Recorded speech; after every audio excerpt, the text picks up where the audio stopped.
Good evening, Bahamas. You're tuned into NB12, broadcasting from Cable 12 Studios on Robinson Road. Here's what's coming up tonight.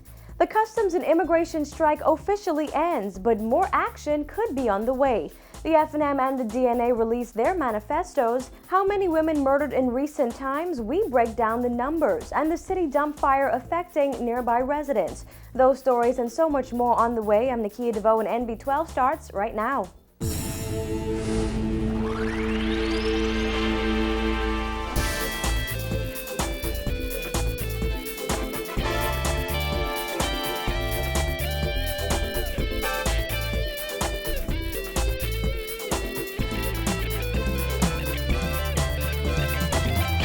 Thanks again for joining us here at NB12. Labor officials say members of the Bahamas Customs, Immigration and Allied Workers Union could face serious consequences after deciding to disobey laws outlined in the Industrial Relations Act. More than a week into Customs and Immigration officers' strike, Labor Minister Dion Foulkes referred the matter to the Industrial Tribunal. This essentially means that the union is no longer protected by its strike certificate and its members must return to work. However, union leaders say they will continue to strike, insisting that the minister did not follow due process. Vonning Toot has the latest in this developing story.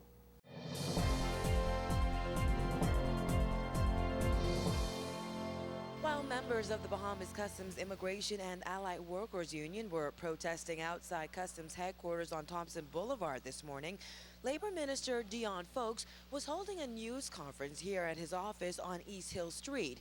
He told reporters that he has referred this trade dispute filed by the union to the Industrial Tribunal. By law, he says, that ends the strike being held by union members. Foulkes says the letter was faxed last evening and hand-delivered at 8 this morning to Labor Attorney Obi Ferguson's office, notifying him of this latest development.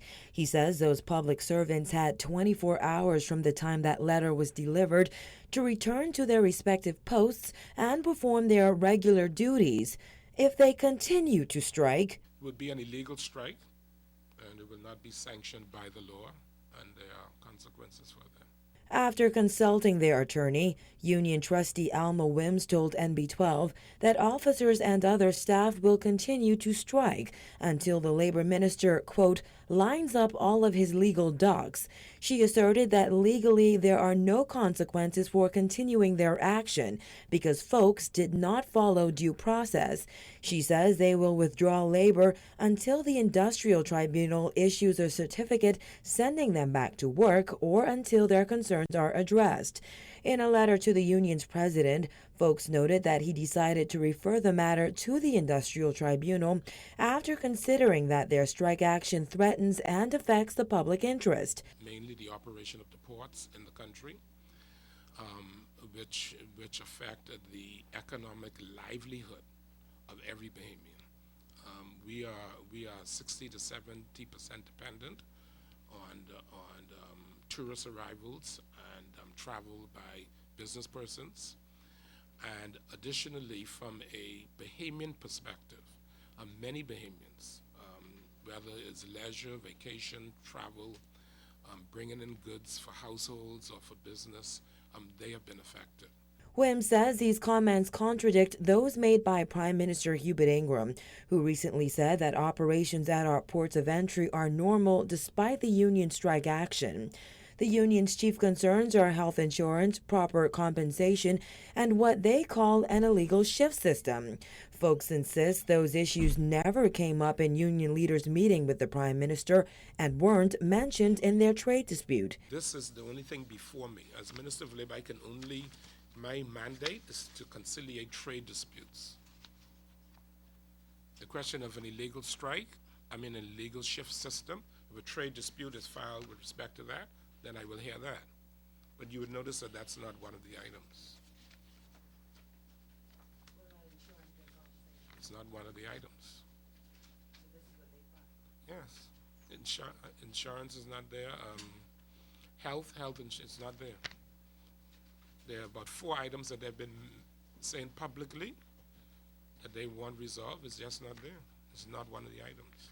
Wim says those items are included, but the government overlooked them as minor issues. Here's what Folks says the Prime Minister addressed. The Prime Minister has agreed to pay overtime pay. He has agreed to pay hazard allowance. The Prime Minister has agreed to pay shift premium. And this is retroactive to March 2010. He's agreed to pay on-call allowance where applicable. He has agreed to regularize the vacation leave. He has agreed to pay all education and training expenses of customs and immigration officers. And indeed, since we started talking, I think all of them have already been paid. He has agreed to pay overtime pursuant to the Employment Act, going back to March 2010. And we're talking about millions of dollars. Union members protested for about 2 hours this morning before Mother Nature forced them to seek shelter under small tents. Even after the rain stopped, they decided to pack up and leave. However, WIMS promises they'll be back at it tomorrow. Despite this latest development, the labor minister says he is committed to resolving this and other union issues. He says that will either happen before the May 7th general election or after, if the Free National Movement government is re-elected. Reporting for NB12, I'm Vonique Tude. Labor Minister Dion Folks also addressed the Public Managers Union's calls for a strike certificate during this morning's news conference. The union, which represents nearly 200 workers at the National Insurance Board, Bahamas Air, and the College of the Bahamas, said it is waiting for the Department of Labor to issue a strike certificate after a poll was taken on March 15th. Industrial agreements for both Bahamas Air and COB expired several years ago, and the union has been working on negotiating new conditions for its membership since then. Union leaders claim that their members voted overwhelmingly in favor of carrying out a strike. Folks says, no, they did not. Bahamas Air, where there are 83 members, 33 participated in the strike vote. College of the Bahamas, where there are 25 members, 12 participated in the strike vote. And at National Insurance, where there is 95 members, 0 of the managers participated in the strike vote. None of them participated. Because of the results of the strike vote, the fact that in 2 of the bargaining units, the amount of the managers participating were less than 50%, and in the case of National Insurance, none of the 95 managers participated in the strike vote. Folks says the matter has been referred to the Attorney General's office to determine whether or not a strike certificate should be issued. Well, during the Free National Movement's first mass rally on Arm Bailey Park last night, Prime Minister Hubert Ingraham addressed the wave of industrial unrest within the public service. He particularly focused on customs and immigration officers who have been on strike for more than a week. Mr. Ingraham thanked those dedicated officers who, he says, continue to perform their duties regardless of the circumstances. To those loyal sons and daughters of the Bahamas who provide human service beyond the call of duty, filling for those who shirk their responsibility and duty, I express my heartfelt thanks and that of a grateful nation. I also say to you, I shall remember you who stayed, and I won't forget you who went. And the Free National Movement says it has a straightforward and honest, comprehensive plan that will carry the country to the next level if it wins the next government. Our Charisma Robinson reports.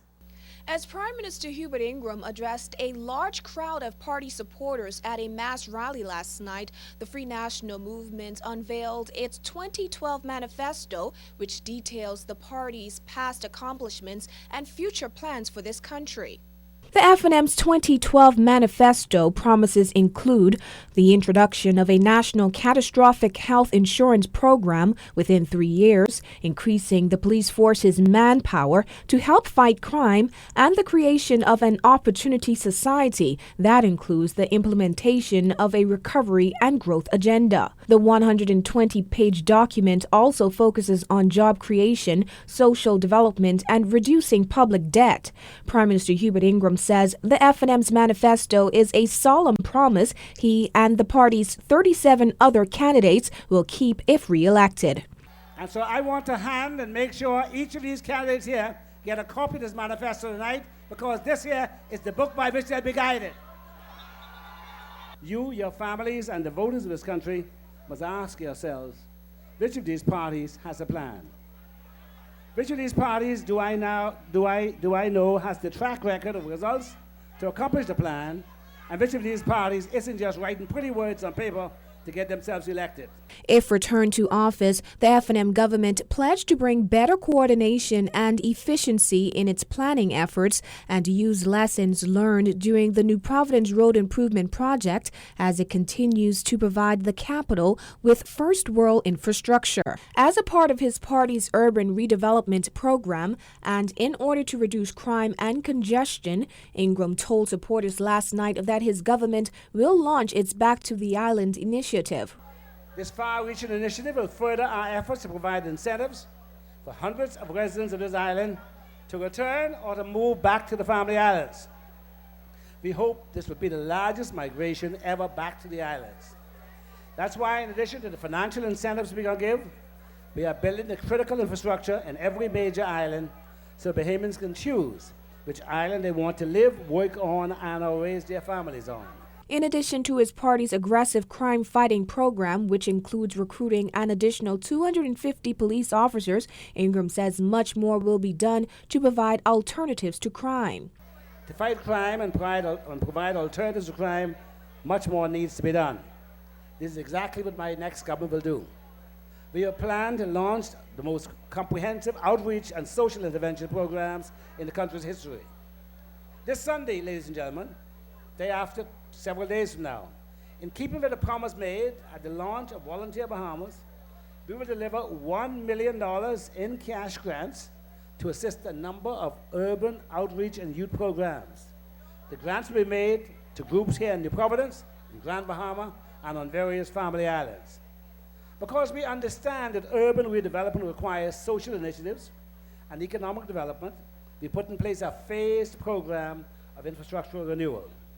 If re-elected, the F&M also pledges to expand the prescription drug program to cover all workers and their families, double the maximum period for national insurance unemployment benefits from 13 weeks to 26 weeks, incrementally increase the minimum wage over a 5-year period, and provide career development opportunities for Bahamians. The only barrier to success in this country should be laziness or fooling around with criminal activity.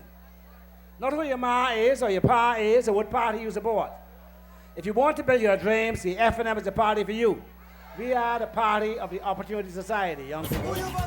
So young Bahamians, come with me. Come to the F&M. We want to help to ignite your future. When we make you a promise, I assure you, you can believe it. Also included in the F&M's political blueprint is a plan to lift Grand Bahama out of its depressed state by introducing new opportunities for commercial expansion and improving infrastructure. Reporting for NB12, I'm Charisma Robinson.